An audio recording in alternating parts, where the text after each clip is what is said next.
بسم الله الرحمن الرحيم. نحمده ونصلي ونسلم على رسوله الكريم، أما بعد. عن أبي ذر رضي الله تعالى عنه وعنه قال قال النبي صلى الله عليه وسلم: يقول الله عز وجل: من جاء بالحسنة فله 10 أمثالها أو أزيد، ومن جاء بالسيئة فجزاء سيئة سيئة مثلها أو أكبر، ومن تقرب مني شبرا تقربت منه ذراعا، ومن تقرب مني ذراعا تقربت منه باعا، ومن أتاني يمشي أتيته هرولا، ومن لقيني بقراب الأرض خطيئة لا يشرك بي شيئا لقيته بمثلها مغفرة.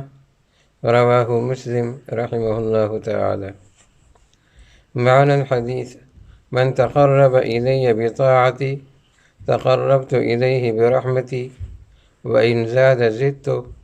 فإن أتاني يمشي وأسرع في طاعتي أتيته هرولة، أي صببت عليه الرحمة وسبقته بها، ولم أحوجه إلى المشي القصير في الوصول إلى المقصود. وقراب الأرض بضم القاف ويقال بكسرها، والضم أصح وأشهر، ومعناه ما يقارب ملئها. اللہ اکبر۔ حضرت ابو ذر غفاری رضی اللہ تعالی عنہ نبی کریم صلی اللہ علیہ وسلم کا ارشاد نقل فرماتے ہیں، اور نبی کریم صلی اللہ علیہ وسلم فرماتے ہیں کہ اللہ تبارک و تعالی نے فرمایا۔ تو ہر ایسی حدیث جس میں نبی کریم صلی اللہ علیہ وسلم یہ فرمائے کہ اللہ تبارک و تعالی نے یہ فرمایا، اور یا اس میں صحابی یہ کہیں کہ نبی کریم صلی اللہ علیہ وسلم اللہ تبارک و تعالی سے روایت کرتے ہوئے یہ فرماتے ہیں، تو جس میں فیما یروی عن اللہ یا فیما یروی عن ربہ یا یقول اللہ عز وجل اس طرح کے الفاظ ہوں، اس طرح کی حدیث کو حدیث قدسی کہتے ہیں، یعنی اس میں اللہ تبارک و تعالیٰ کی طرف سے بات ہوتی ہے اور ارشاد ہوتا ہے، اور حدیث قدسی عام حدیث نبوی پر اس کی فضیلت زیادہ ہوتی ہے، اس لیے کہ وہ اللہ تبارک و تعالیٰ کی بات ہوتی ہے۔ عام جو حدیثیں ہوتی ہیں جن کو حدیث نبوی کہا جاتا ہے، ان میں معنی اور مفہوم تو اللہ تبارک و تعالیٰ کی طرف سے ہوتا ہے، لیکن الفاظ نبی کریم صلی اللہ علیہ وسلم کے ہوتے ہیں، اور جس میں جو حدیث قدسی ہوتی ہے اس میں پھر الفاظ بھی اللہ تبارک و تعالیٰ کی طرف سے ہوتے ہیں، تو ظاہر ہے کہ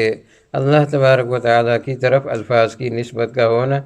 یہ فضیلت میں زیادہ ہے۔ نبی کریم صلی اللہ علیہ وسلم کی حدیثیں اور آپ صلی اللہ علیہ وسلم کا کلام تمام مخلوق کے کلاموں میں سب سے افضل ہے، اس میں کوئی شک نہیں، لیکن اللہ تبارک و تعالیٰ کے مقابلے میں کم ہے، اس میں بھی کوئی شک نہیں، اور اللہ تبارک و تعالیٰ کا کلام تمام مخلوق کے کلاموں سے افضل ہے، اور چاہے وہ انبیاء ہوں، فرشتے ہوں یا دوسرے لوگ ہوں، تو لہذا اللہ تبارک و تعالیٰ کے کلام کی فضیلت ظاہر ہے۔ تو یہ حدیث قدسی ہے، اس میں اللہ تبارک و تعالیٰ یہ ارشاد فرماتے ہیں کہ اگر کوئی آدمی ایک نیکی کرے تو اس کو میں بڑھا کر 10 نیکیوں میں تبدیل کر دیتا ہوں، اور کبھی اس پر بھی میں اضافہ کر دیتا ہوں، یعنی اس سے بھی بڑھا دیتا ہوں، اور اس کی بنیاد جو ہے وہ انسان کے اخلاص پر ہے کہ اخلاص انسان میں کتنا زیادہ ہے، جتنا زیادہ اخلاص ہوگا اتنا اس کا اجر و ثواب بڑھے گا۔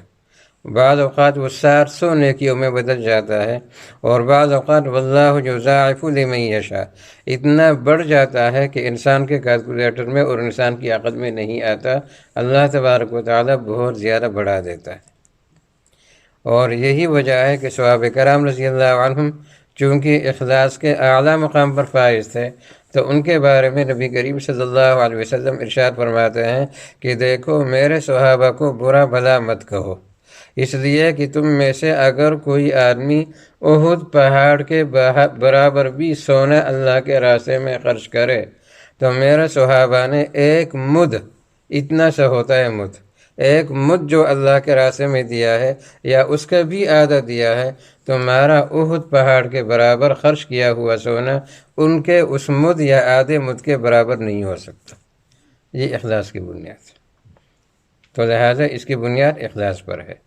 اور آگے فرمایا کہ جو آدمی برائی کرے گا، گناہ کا ارتکاب کرے گا، تو جتنا اس نے گناہ کیا ہے اتنی ہی اس کو سزا ملے گی۔ ایسے نہیں ہوگا کہ گناہ کم کیا ہو اور سزا زیادہ ملے۔ ہاں، یہ ہو سکتا ہے کہ اللہ معاف کر دے، اگر سزا ملے گی تو گناہ کے بقدر ملے گی، او اغفر، اور یا یہ اللہ فرماتے ہیں کہ ہو سکتا ہے میں معاف بھی کر دوں اس کو۔ پھر آگے فرمایا کہ وَمَن تَقَرَّبَ مِنِّي شِبْرًا تَقَرَّبْتُ مِنْهُ ذِرَاعًا، جو ایک بالش میری طرف بڑھے گا میں ایک گز اس کی طرف بڑھوں گا،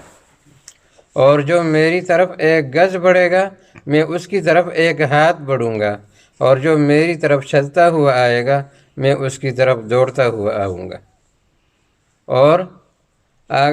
تو مطلب کیا ہے؟ مطلب یہ ہے کہ جو انسان اللہ تبارک و تعالیٰ کی طرف جانا شروع کر دے اور اللہ کا قرب اختیار کرنا شروع کر دے نیکیوں کی صورت میں اور گناہوں سے بچنے کی صورت میں اور عقیدے کے صحیح ہونے کی صورت میں اور سلف کے طریقے پر چلنے کی صورت میں، تو جب یہ انسان جتنا زیادہ اللہ تبارک و تعالیٰ کے قریب ہوتا جائے گا اتنی زیادہ اس پر اللہ تبارک و تعالیٰ کی رحمت متوجہ ہوگی، یہاں تک کہ اس کو زیادہ محنت کرنے کی ضرورت نہیں ہوگی اور بہت پہلے ہی یہ اپنے منزل مقصود تک پہنچ جائے گا اور یہ کامیاب ہو جائے گا۔ آگے فرمایا کہ اگر کوئی آدمی مشرک نہیں ہے،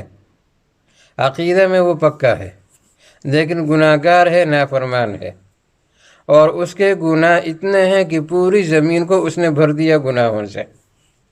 گناہ اتنے زیادہ ہیں کہ پوری زمین کو اس نے گناہوں سے بھر دیا، اللہ فرماتے ہیں کہ میں اس کے برابر اس کی مغفرت کر دوں گا اور اس کو معاف کر دوں گا۔ اب یہ مغفرت کب ملتی ہے؟ آیا دوزخ میں جانے سے وہ بچ جاتا ہے پہلے ہی اللہ اس کو معاف کر دیتا ہے، یا یہ کہ دوزخ میں جا کر سزا برداشت کرنے کے بعد اللہ اس کو معاف کر دیتا ہے؟ لیکن بہرحال معافی اس کی پکی ہے، اس لیے کہ وہ عقیدے کا صحیح ہے اور وہ آخرکار وہ جنت میں ضرور جائے گا۔ تو بہت ہی امید افزا حدیث ہے، اور یعنی انسان کو امید اللہ تبارک و تعالیٰ کی رحمت سے وابستہ ہو جاتی ہے اور امید اور بڑھ جاتی ہے، خاص کر ہم جس طرح زمانے میں گزر رہے ہیں اور جس طرح ہماری عمریں تیزی سے جا رہی ہیں، تو اس طرح کی حدیثیں ہمارے لیے بہت زیادہ سہارا ہیں۔ اللہ تبارک و تعالیٰ ان حدیثوں کا مصداق ہمیں بھی بنا دے، اور اللہ تبارک و تعالیٰ محض اپنے فضل و کرم سے اپنی ان رحمتوں کی بارش ہم پر بھی برسائے، جس طرح کہ اس نے اپنے نیک بندوں پیغمبروں پر، صحابہ کرام پر، شہداء پر اور صالحین پر برسائی۔ اللہ تبارک و تعالیٰ ہمیں بھی اس میں سے وافر حصہ نصیب فرمائے۔ وآخر دعوانا ان الحمد للہ۔